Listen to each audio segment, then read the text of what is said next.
Welcome back to the Deep Dive. Today, we're stepping into a case that really proves that often the loudest motives are just the biggest distractions. They really are. Our setting is North London. Imagine a misty, just bone-chilling morning, and it's shattered by the news of a murder. And this is a crime that, at first glance, looks like a professional hit. But it turns out to be something, well, something much more twisted and intimate. We're talking about the murder of Edward Raymond, the billionaire perfume magnate. Exactly. Killed in his own aristocratic home, a place that you'd think would be a fortress. But really, it was more like a ticking time bomb of resentment. And this investigation is just a classic demonstration of how the Fugitive Barrister cuts through all that noise. He really does. So our mission today, it's really for you, the listener, who wants to know the why behind the what. We're not just going to summarize what happened. No, we're tracking the deductive process itself. It's extraordinary. We see how the barrister just ignored this intense family bitterness and focused on one single, tiny forensic detail. Sharp gut. That's it. That one detail unlocked everything. So the victim is really the foundation of all this drama, isn't he? Edward Raymond. Completely self-made. Oh, yeah. Built this immense global empire from literally nothing. He was this commanding presence, but that same force he used to build his fortune, it created so much friction at home. The sources say his home was fractured by bitterness. Which means everyone is a potential suspect. And the specifics of the crime itself are just chillingly precise. Right. It happens at 3:10 a.m. on the second floor. And Edward Raymond's throat was cut by what the sources describe as a single, perfect, merciless strike. That phrase right there, that's forensic gold. No struggle, no resistance. So if you see a scene like that, this silent, perfect execution of a powerful man while he's sleeping, what's your first thought? Professional contract killing. Has to be right. But the barrister, he zeroed in on that chilling precision. He wasn't looking at who hated him the most. No, he was looking at who had the skill to make the killing look so flawless. Okay, let's unpack this toxic environment. We need to meet the three key people orbiting Edward like moths to a flame. The drama here is just immense. And it's a beautifully misleading set of motives. I mean, they're all so obvious, so noisy. All designed to pull your attention away from the real method. Exactly. So, first up, we have Peter Raymond, the eldest son. And their relationship was, let's just say toxic, is putting it mildly. Right, it was fueled by Peter's deep resentment over his father's second marriage to a much, much younger woman. And when Peter found out that the vast majority of the wealth was going to the new wife, Selina, that resentment just boiled over into pure fury. So his motive is the loudest sound in the room. Oh, absolutely. Deep financial loss, a lifetime of psychological torment from his father. He was so convinced Selina did it, he was actively trying to frame her. Which, of course, brings us to suspect number 2, Selina Ward. The second wife. Edward was 55, Selina was just 24, and her background was intriguing. She performed in London's underground nightlife scene. Which suggests she's someone who is, you know, very adept at managing appearances, at keeping secrets. And her alibi for the night of the murder. The classic. She claims she was out at a party until dawn. Almost too convenient. Exactly. She provides the motive of convenience, inheritance. It aligns perfectly with what Peter was accusing her of.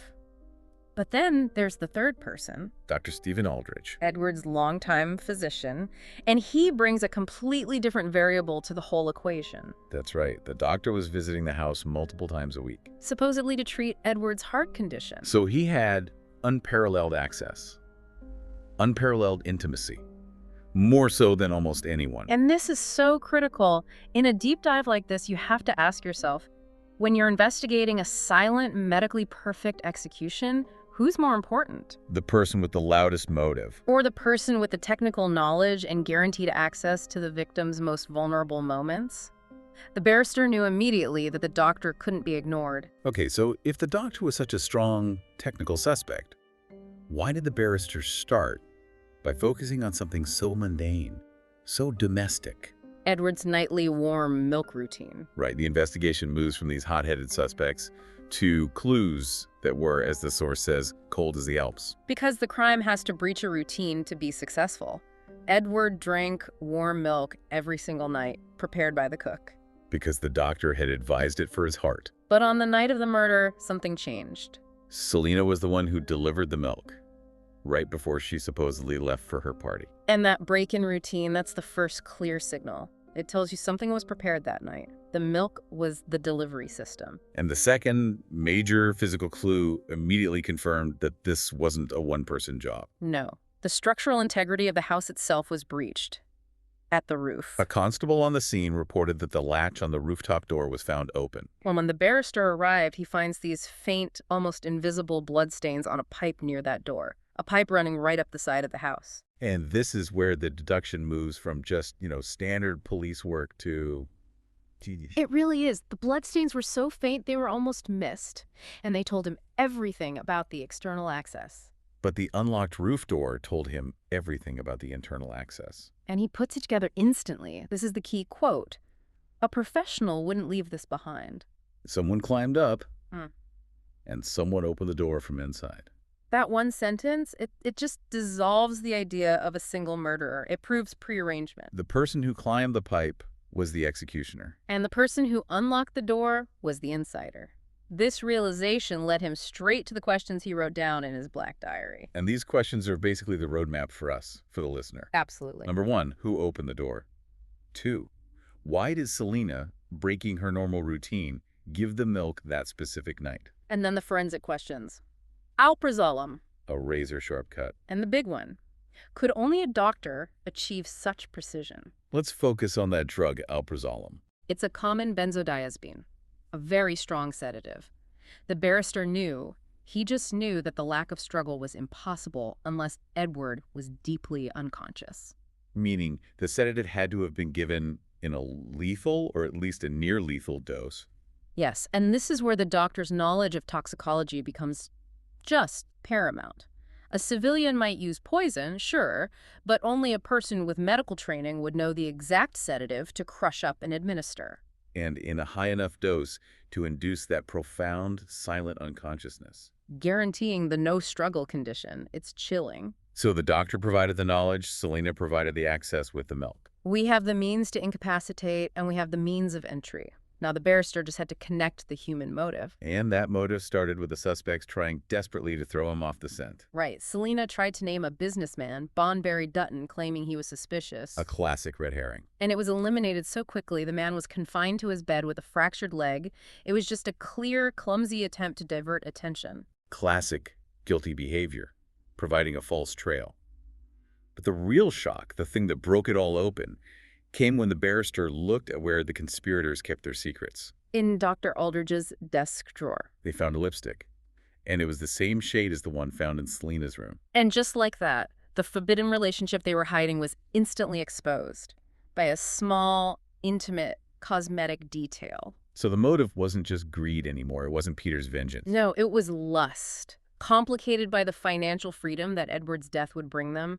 Their hidden relationship was the powerful emotional lever that tied them together in the crime. And the moment that discovery was made, the tension it ratchets way up. Because Peter Raymond, the son, bursts in to report that Selena has run away. And the barrister's reaction? He knew it. He says, flight is the first companion of guilt. And this sets the stage for that dramatic confrontation. This is where we see the other side of the barrister, the tactical side. The source notes he almost never carried weapons. But he drew a revolver, and he executed a perfect tactical shot, exploding the rear tire of their Cadillac. Bringing the fleeing lovers just screeching to a halt. It's so dramatic. And when he confronts them, inside the crashed car, Selena and Dr. Aldridge are just physically shaking with terror. And they cry out, "We're not killers. If people found out about our relationship, society would destroy us." So they're confessing to the affair. They're hoping that admitting to the lesser crime, infidelity, social ruin, that will explain why they were running. They were trying to minimize the situation. Desperately. But the barrister, with that trademark calm, he just lays the most brilliant trap. His reply is just incredible. He says, "Interesting. I haven't even told you what crime I'm arresting you for." And they instantly turned ghost white. Of course. That response proved their fear wasn't about social ruin. It was about the certainty of a murder charge. The only reason they would preemptively declare "we're not killers" is if they knew the reason they were being chased was about the killing. Game over. Let's bring this home now. Let's synthesize the forensic logic that just tied them together beyond their fear. Okay, so it all comes back to that skill and access dynamic. First, the skill. The method of death was that flawless throat cut, It severed the carotid artery perfectly. which ensures immediate silent collapse. It rules out any defensive struggle. The lack of hesitation marks on the skin meant this was done by a hand that was skilled, confident, professional, Surgical precision. which points definitively to Dr. Aldridge. The surgeon was the executioner. And then, second, the access. We already established the alprazolam was used for sedation. And the evidence was found later. A packet of 8 missing tablets was discovered in Selina's room. She had the access to the room and the means to administer the drug. So the puzzle pieces just slot together perfectly. They do. Selina crushed the alprazolam, mixed it into the warm milk, and ensured Edward was deeply unconscious. She then left the rooftop door unlocked before creating her alibi about the party. And Dr. Aldridge used his surgical training as his murder weapon. He climbed the pipe, entered through the door she'd opened, and delivered that silent surgical strike. A perfectly executed conspiracy. It was. Both were arrested. Selina, of course, lost her claim to any of Edward's property, and her remaining years just dissolved into prison darkness. And the brilliance of it all is that the entire complex plot hinged on that one detail. Only a doctor could have delivered that fatal professional blow. The forensic evidence narrowed the suspect pool to one profession, and the rest of the investigation just provided the link to the motive. So for us, this deep dive really demonstrates how these highly emotional motives, Peter's jealousy, the lover's desperation, they can be the loudest distractions in any analysis. The truth was hiding not in who wanted Edward dead, but who had the specific skill and access to achieve a silent, perfect strike without leaving a trace of hesitation. It's such a powerful lesson, that forensic detail and pattern recognition, the missing sedative tablets, the precision of the cut, it will always outweigh circumstantial evidence. Or assumed narratives. The fatal blow wasn't some sudden burst of rage. It was a professional act of surgery that was granted access by intimacy. And this case showed that lethal access was granted through a trusted daily routine, the warm milk, and a trusted professional relationship. Welcome back to the Deep Dive. The doctor. Which Today, raises a we're stepping really into a important case question that for really you, the proves listener. How that, often in our own lives do we often the maybe loudest overlook the motives are evidence just of the risk biggest because distractions. the source They of really that are. danger Our is setting is someone we North have been London. trained to trust Imagine a unconditionally? misty, Think about the implications just of professional bone-chilling trust the morning, next time you see and a it's routine shattered by that's the news of suddenly a murder. inexplicably broken. And